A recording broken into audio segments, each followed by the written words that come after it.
আসসালামু আলাইকুম এভরিওয়ান। তো কেমন আছেন সবাই? আশা করি সবাই অনেক অনেক ভালো আছেন। এই যে কুকুরটাকে দেখছেন, আমি বাসা থেকে বের হওয়ার সময় বা বাসা আসার সময় অধিকাংশ সময় আমার সাথে দেখা হতো। বিগত বেশ কয়েকদিন ধরে কুকুরটাকে দেখছিলাম না, এই কারণে কুকুরটা যে স্থানে থাকে সেখানে যে কুকুরটাকে দেখলাম বেশ খারাপ অবস্থায় কুকুরটা পড়ে আছে। কুকুরটাকে কে যেন পিটিয়ে বা কি দিয়ে যেন একটা কোপ দিয়ে পিছনের যে পিঠের কাছে যে মাংস আছে ওইখান থেকে অনেকটা উঠিয়ে ফেলেছে। মোটামুটি ওই অংশটা ইনফেকশন হয়ে গেছে। তাই ভাবলাম কিছুটা চিকিৎসা করে কুকুরটাকে সুস্থ করা যায় নাকি। এই উদ্দেশ্য আমরা বাসা থেকে বের হয়েছি। প্রথমে একটা ফার্মেসিতে যাওয়ার পর ওইখানে কুকুরের যাবতীয় যে ওষুধগুলি প্রয়োজন ওগুলি আমরা পাইনি, এই কারণে খোকন মেডিকেল হলে আমরা চলে আসি। ফার্মেসিতে আসার পর এখানে যে ভাই ছিল তাকে আমরা বিস্তারিত কুকুরের যে সমস্যা সেগুলি বুঝিয়ে বলি, তো সেই অনুযায়ী সে মেডিসিন বা ওষুধ আমাদের দেয়। এগুলি নিয়ে কুকুরটি যে স্থানে আছে সেই স্থানের উদ্দেশ্যে আমরা রওনা দিই। মেডিসিন গুলো কিভাবে ব্যবহার করতে হবে বা কিভাবে কি দিতে হবে সেটা আমরা ভাইয়ের কাছ থেকে জেনে আসি, যে কারণে আমাদের পরবর্তীতে সমস্যা পোহাতে হয় না। মেডিসিন গুলো নিয়ে কুকুরের কাছে আসার পরে আমরা ফার্মেসিতে যাওয়ার সময় কুকুরটাকে এই ঘর থেকে বাইরে বের করে রেখে গেছিলাম। তো যেভাবে রেখে গেছিলাম সেইভাবে কুকুরটা আছে। ও হাঁটা চলাও ঠিকভাবে করতে পারতেছে না।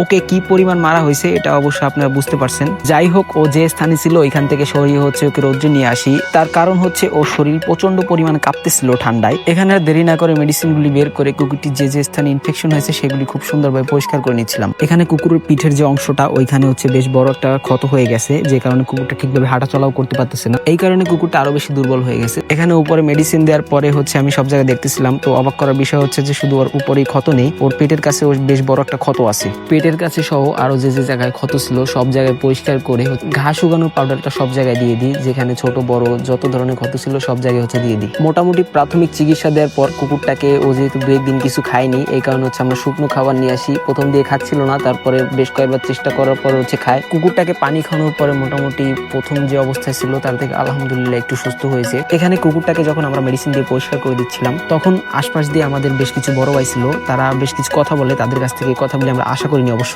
তাদের কথা ছিল এমন, এই কুকুর তো কিছু সময় পর এমনিই মারা যাবে, কুকুর যেমন আছে তেমনই রাখ। কুকুরটা কিন্তু প্রথম যে অবস্থায় ছিল তার থেকে অনেকটা সুস্থ হয়েছে আলহামদুলিল্লাহ। কুকুরটার ক্ষতটা পরিষ্কার করে ওখানে যদি মেডিসিন দেওয়া যায় প্রতিনিয়ত, আলহামদুলিল্লাহ আশা করা যায় যে খুব দ্রুত অসুস্থ হয়ে যাবে ইনশাআল্লাহ। আপনারা যারা কুকুর কোপান বা মারেন, আপনাদের কাছে অনুরোধ থাকবে এই কাছ থেকে আপনারা বিরত থাকবেন, কারণ একটা কোপ বা একটা মারার কারণে ওইখানে ফার্স্টে কাটার পর এখানে ইনফেকশন হয়, পচন ধরে, পরবর্তীতে পচনের কারণে একটা কুকুর মারা যায়। তো আপনাদের কাছে অনুরোধ থাকবে এই কাজটি থেকে আপনারা অবশ্যই বিরত থাকবেন।